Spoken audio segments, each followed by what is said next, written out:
Hello, everyone. Welcome back to another session of Parallel Barkings. Woof, woof. My name is Larry Backer, and I'm here with my puppy. Bark, bark, Ariana Becker. Shouldn't you have a more high-pitched bark as a puppy? Okay, but I'm not really a puppy anymore. I'm sorry. We'll always be We my all puppy. age. But you'll always be the same to me. And so I'm always going to Oh, see you're you in so the same way. sweet. I'm not being We sweet. I'm not being sweet. That is a lead-in to our topic for the day. But wait.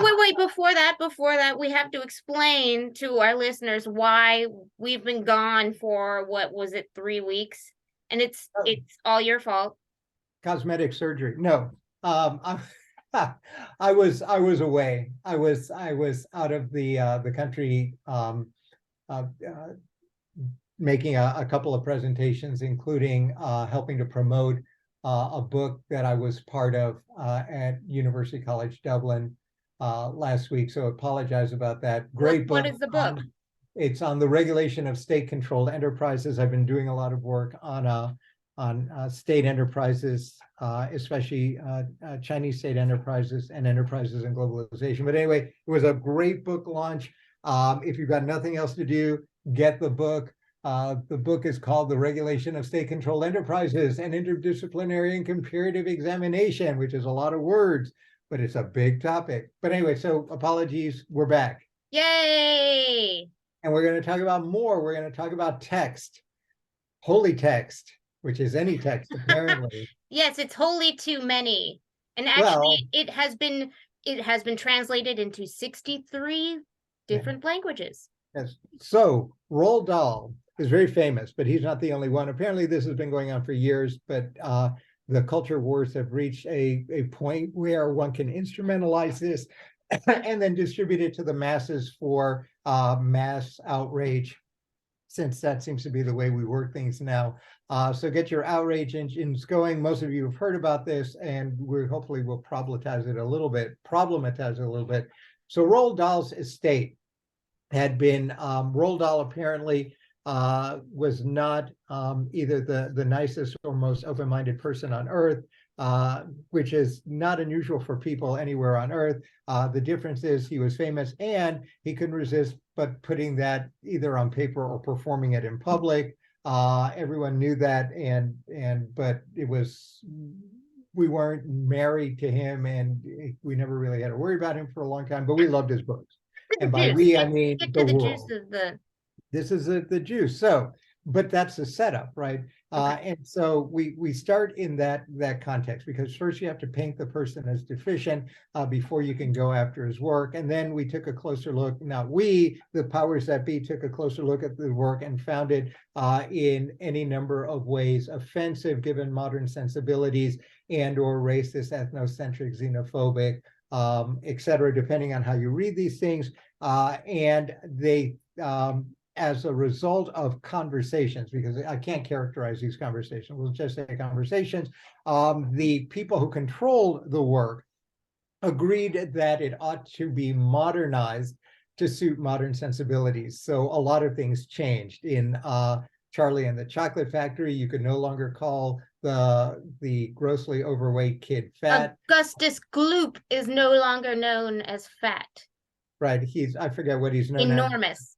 He's enormous, which of course can be a mark of his personality as well as his body, which was the original point of this thing anyway, but now using a different word, and on and on and on. That then hit the media, starting with the not the scandal sheets. What do you call them? The tabloids. Yeah, the tabloids. Thank you. Starting with the tabloids, and then picked up by quote unquote more respectable papers. And then it really got going when a number of very, very prominent people, Salman Rushdie among them, started arguing that the remakings of the book amounted to what Rushdie called absurd censorship. Now understand what they were doing. They were taking the original books and modifying it but taking the original books and modifying it without telling anyone that this is going to be different from the original book. So if you picked up the book now and you never had a copy of the old book, you had no idea that the thing had been rewritten. Exactly. So now you have the new version.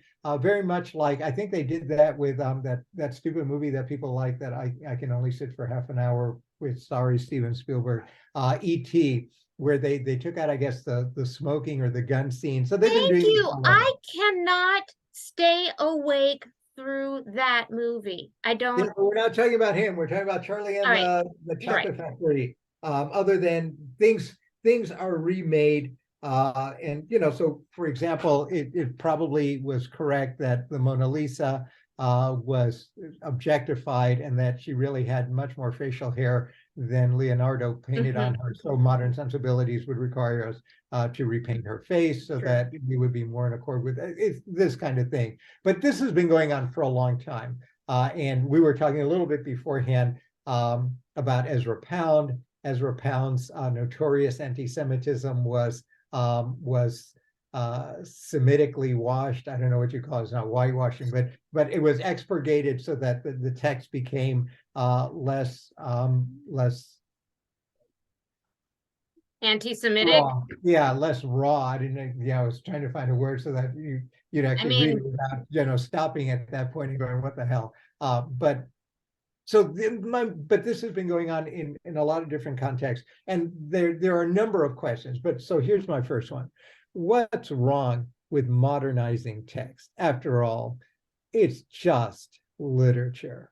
Why can't we redo it for modern times? There you go, playing devil's advocate again. It's an angel's advocate. So what's wrong with it? I say huzzah. You can do whatever you want, but what you said was very true. Tell people what you're doing. It's like you're doing it secretly, and call it something else, I guess. It's not the same. So your problem is the fraud part of this thing, that you're going ahead and redoing it without letting anyone know. And so people no longer have a choice as to reading what the author wrote or reading what the cleanup crews will do from time to time to time. Not only that, but then it changes it completely. It's something completely different. It's right. So you actually have two novels. Novel number one. This is novel number two. So you have to call it something completely different. Oh, this is like, what's it called in sci-fi? This is like the edited version. But it's also like fan fiction, where or rebooting, right? So it's fan fiction or rebooting, where the stuff that was originally done then becomes a platform for redoing it.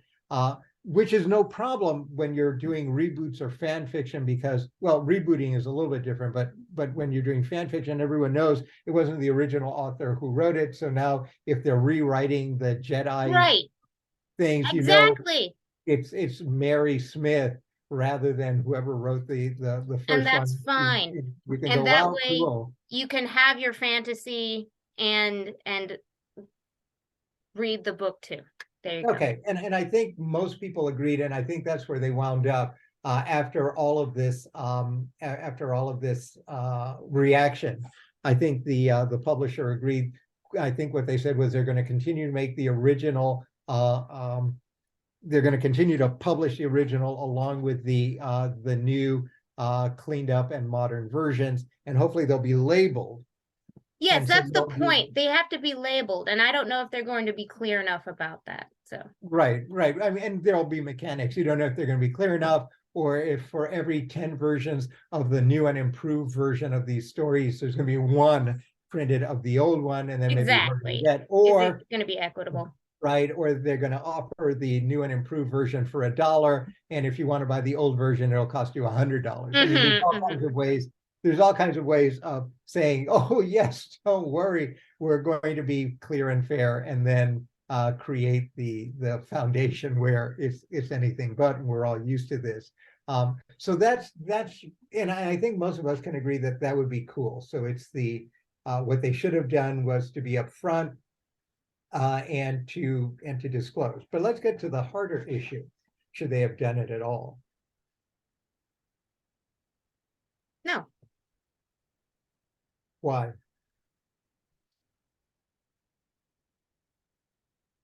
It's you're making the assumption that people that read things are brainless automatons that cannot make decisions for themselves and get over or understand, separate themselves from a situation of a book or characters in a situation themselves and reality, and learn from the differences or the similarities that they see. So or choose not to read it at all if it's exactly. But here's the beauty in the choices. But that's where we get to the problem, right? Because we're not dealing with the production of literature for the development of the masses and the mass minds and making their lives less bleak than it is, blah, blah, blah, however you want to express it. You're dealing with money. That's right? Exactly right. I was wondering when we're going to bring that up. It's always about money, it was a big deal. It's a big deal. So why would the estate or the people who control it, I don't know exactly technically who's controlling the war, why would they, the minute someone knocks on their door and say, haha, this writing is now offensive to an identified number of people, we haven't tested all of this, but we're using all the little right trigger words, why would they be so eager to say, yeah, rewrite these puppies? Because of their fear that if they didn't, right, we're now in a not a hostage but a blackmail situation. So if you don't do this, then they will go out, which is their right, and say, don't read this book because it is unbelievably offensive, and here's the reason why we think it's offensive. They'll create this thing, and then what happens? The fear is, of course, that the readership will go down, and especially since these were, and it took a lot of effort to make these, what's it, the quote, much beloved works that children ought to embrace and grow up with. And we've done movies for a while, people of a generation that's quickly creeping into Medicare and Social Security, all develop this kind of fake ideal thing about the things that are critically important, and then laughingly pass it on to the generations later who just mock them the way they mock their own grandparents. But so we've got this ideal thing, and he's part of it, and there's money. And so the question is, should that be an issue? Or is it something that we just note and shrug our shoulders and say, aha, that's what we're really talking about. We're talking about the money, and that given that this is the best we can do, which is to come up with a disclosure scheme, but that at the end of the day, money rules, and we can rewrite the Bible to suit modern taste. Although there the author might take greater umbrage and worse things will happen, but we haven't gotten it yet. Well, if you want to talk about the author, there are actual recordings of Roald Dahl saying that if anybody changes his writings after his death, he would sick the main character of the crocodile after them. Well, I'd like to see it. Right? I see major documentaries, and people will make a whole lot of money on that too. But really, that's the question. In a sense, should we engage in this, or are we? And does it matter that the motivation is money rather than some altruistic thing? And that in effect there is a business of whitewashing, updating to modern sensibilities that has its own kind of inner logic, much of which may or may not have anything to do with the text. because we really got a couple of things going on here. The first is, you're absolutely right. And that is, if you assume people are morons, or you assume that the whole purpose of this literature is to not to curate, but to shepherd the masses into thinking in particular ways and to viewing the world in particular ways of doing things, then we're really not talking about literature anymore. We're talking about like a pill. We're talking about an instrument. We're talking about an instrument for cultural control that we're going to use proactively in a particular way, with respect to which we will have a holy office, in effect, which we do. It's just not a Catholic holy office anymore. We will have a holy office of monitors that will then either put things on the index, you can't read this anymore, right? Or insist that if you're going to save it, it's got to be rewritten to suit the times, suit the sensibilities, whatever you want to call it, but it's got to be rewritten so that it is more proactively in accordance with whatever the purpose of the instrumentalization of this text. You can't call it literature anymore. The instrumentalization of this text is for. And at that point, right, the bigger question, which no one really is talking about with Roald Dahl or any of these people, or Shakespeare's, what's it called? Not Othello. Well, Othello's got a problem too, but the Merchant of Venice, right, which apparently has resisted rewriting for several hundred years, even though everyone has been talking about the problematic, which is a euphemism they use of the Jewish character. And then they've excused it by metaphor, but apparently what's good for Shakespeare is not good for Roald Dahl, but it shows you their relative popularity. But the real question is, if this is what we're doing, then really are we having a discussion about the preservation of the text, or are we really having a discussion about whether in our current times today, our governing elites no longer take literature seriously as an autonomous art form that exists in and of itself to be sipped and either spat out or savored, but that each of these things now has to be viewed in the way the Soviets, for example, viewed art as another mechanism for either propaganda or for the socialization of the masses in a particular way. Absolutely. Isn't that obvious? I mean, the reason I mean, the way everything unfolded, it seemed like the deal that happened with Netflix. It just seemed like because they started the review of all of their books in 2020 before Netflix bought the Roald Dahl Store Company. It seems like they were getting ready to be more palatable for that. Right. Although, I have absolutely no beef with someone looking at the books and saying, ugh, not for me, this literature give me the creeps. So no, I'm not going to give you any money for it. And it also doesn't bother me that people will go read one of these Roald Dahl books and say, ugh, this makes me want to vomit, so I'm not going to read it and I'm not going to buy it. That's all cool. The question is whether, in fact, when we're rewriting this, putting aside the question of the fraud in not telling anyone that we're doing this, that we're essentially now substituting a judgment of basically a parens patriae, a father or mother, a parent figure, right, for the ability or for a trust in individuals in society to read this and make up their own minds. Well, yeah, that's exactly what I said.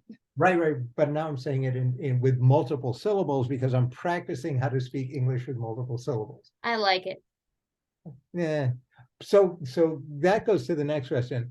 If that's the case, and I'm really upset about this, might there have been other ways to deal with Roald Dahl's now problematic sentiments, use of words, imagery, than rewriting?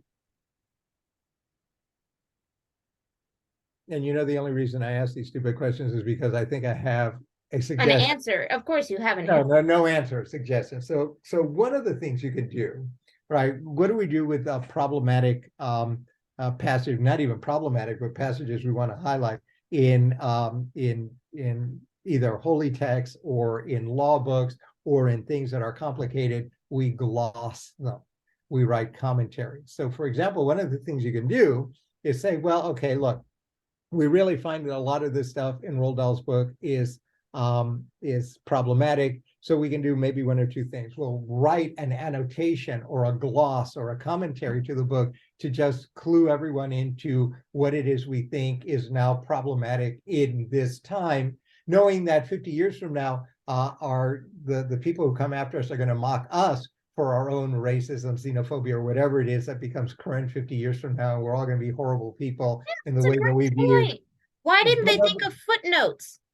Well, you could do footnotes, you could do something in the back, an annex, or you can do a separate publication that you could buy for a penny or something that you add to when you buy the book, and then people can look at it. Why do you have to change the original text? I mean, yeah, you're learning something about the past by reading. Right, and we do this all the time.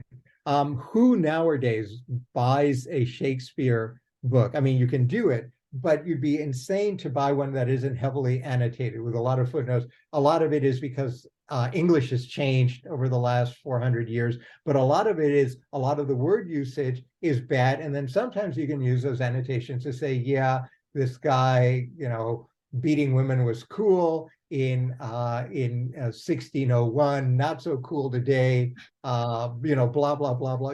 Those kinds of things. And you could do this again with Charlie and the Chocolate Factory. We did the fat one, drop a footnote and say, we don't talk about people being fat anymore. Now they're just large, and think about why he used the word fat here. Is he talking about physical? Is physical a metaphor for the enormity of a personality that's actually full of hot air, blah, blah, blah. Right, so you can do all of that instead of rewriting it. So it's the impulse to rewrite that's actually the most interesting thing here, since there are ways, if you find the text still compelling and still really interesting and worth reading, there's all kinds of other ways of quote unquote solving the contemporary problem, right? But the second problem is the one I already mentioned, that merely because you think you solved the problem of the past for the present doesn't mean that you have come any closer to developing an eternally nice set of texts. Right. This is going to change again in 50 years from now. 50 years from now. And so all of a sudden, from Charlie and the Chocolate Factory, we may wind up, because we're all now into magic mushrooms, 150 years from now, we may wind up with Charlie and Charlene chewing magic mushrooms in chocolate ocean land or whatever, where they drown the people and then eat them, because now it's very popular to eat Oompa Loompas.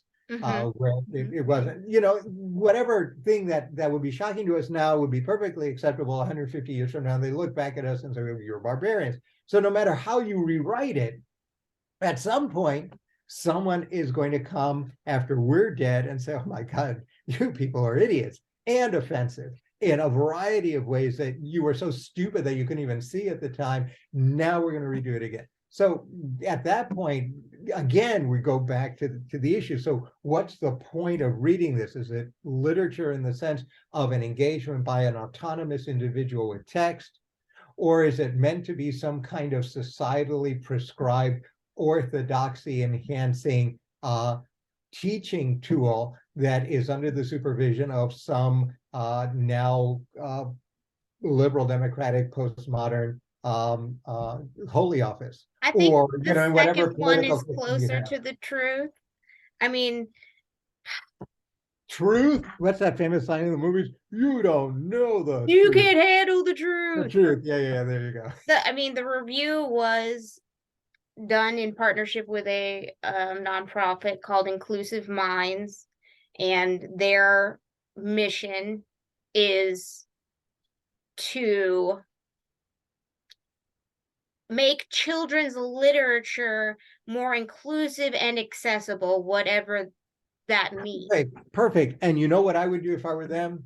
I would be writing the kind of accessible Yes, children's write books that. that Yeah. they think are healthy and wonderful for the kids, and send them out and let them read it.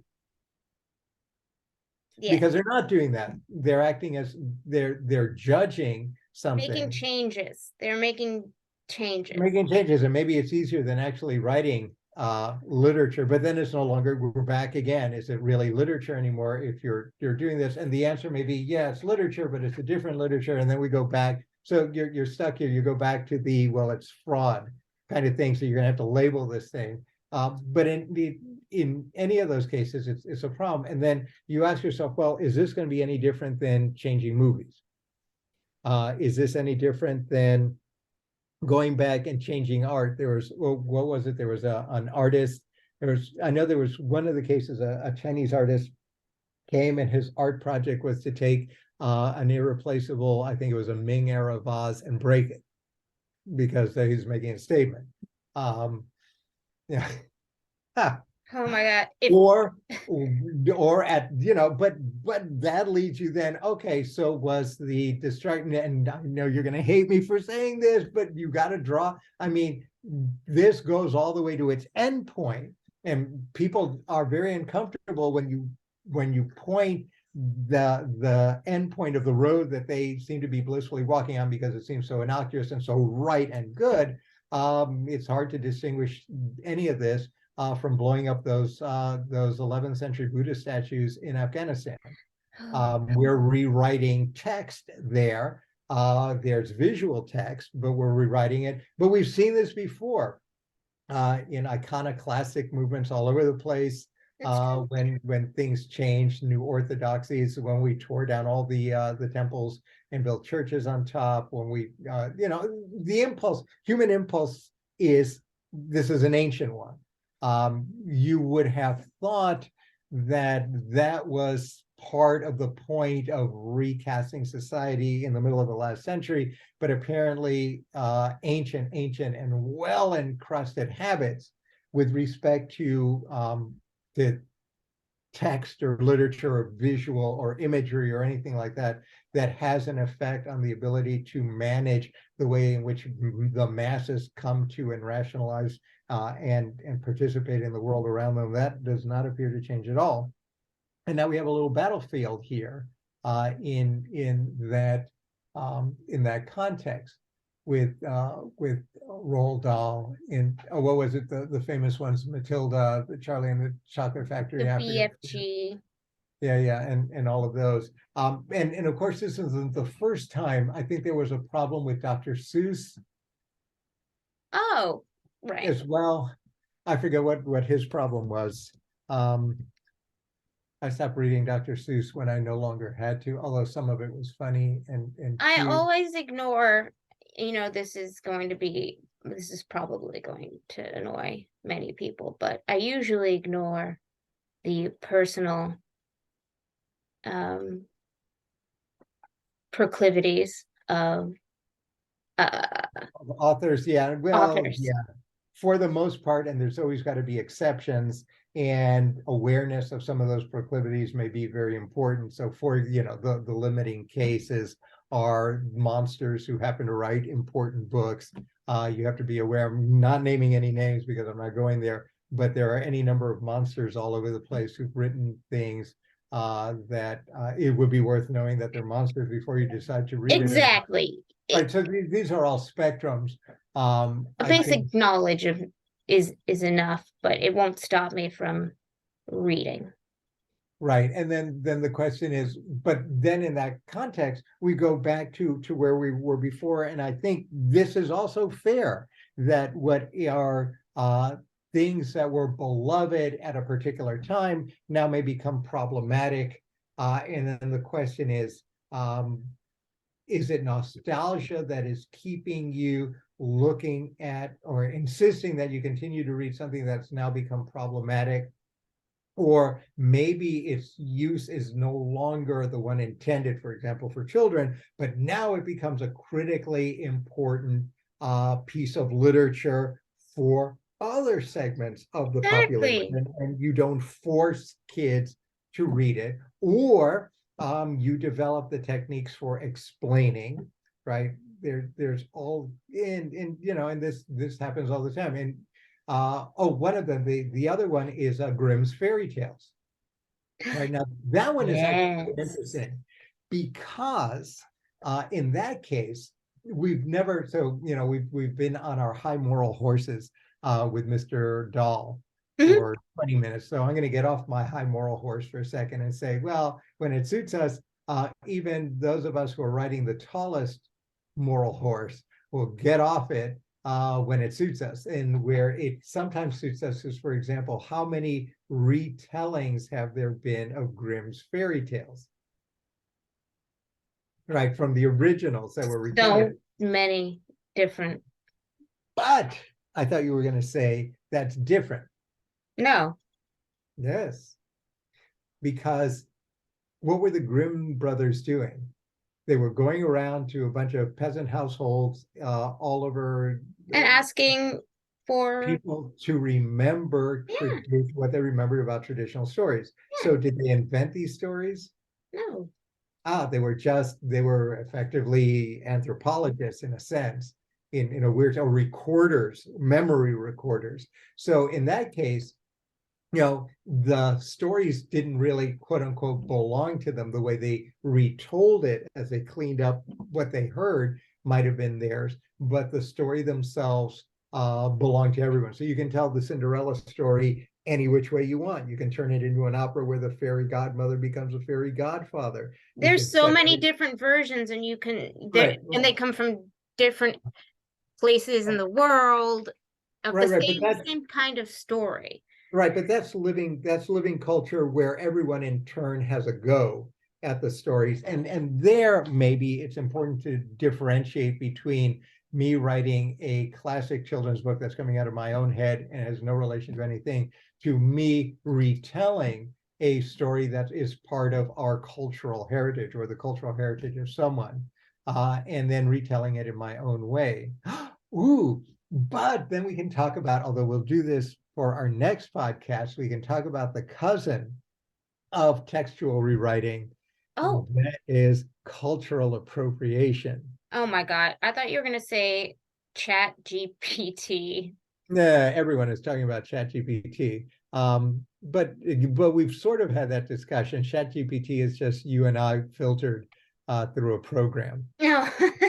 So it's like running our storylines through spell check, but now spell check can actually write the sentences and put them together. And Sometimes better. papers and resumes and apparently sci-fi fiction novels. Although talk about sci-fi fiction novels, I tried ChatGPX and I said, uh, "Tell me about me," and what I got back was this thing that was like three-quarters fiction. I only wish I had the accolades and the life that ChatGPX had written for me, which I thought was just hysterical. But again, this is a difference. This is rewriting Cinderella, except I'm a living person. At least I think I am. But anyway, so we'll do that at some other point. But Give it a we, different name. Give it a different name. yeah, I've always wanted a new identity, but I need a I mean, facelift. that's my point. Is it's I know it's going to happen, regardless of whether we want it to or not. Yeah. So you know what we should do? You and I should write a book called Charlene and the Peppermint Banana Plantation. No, no, take plantation out of You're there. Oh, no, because you're plantation is no, definitely going to be because taken out of there. no, because the Oompa Loompas, this is a story about redemption and the destruction of an exploitative system where the Oompa Loompas rise up and take over the plantation, rename it a collective, a labor collective farm, and produce lovely peppermint whatever to a happy population. I bet you we wouldn't even be allowed to call it a plantation to begin with. Oh, but that's a different. Oh, no, no, but that's, I guess that's part of the same problem. It was the use of words rather than the story that That's exactly right. It's the word. in this case, but it could also be the story. Yeah, no, I mean the apparently the guiding principle throughout their review was to maintain the storyline, the characters, and the irreverence. But Change if the you're text. just changing words, Right, but you can't just change you words. can't That's just the thing. change words. It's you lose something. You Well, which is just fabulous, right? Because it shows you how we can manipulate the concept of the word in this thing to make something that is actually profoundly disturbing seem unbelievably innocuous. So all I'm doing is changing a word. Why are you getting yourself all worked up? mhm.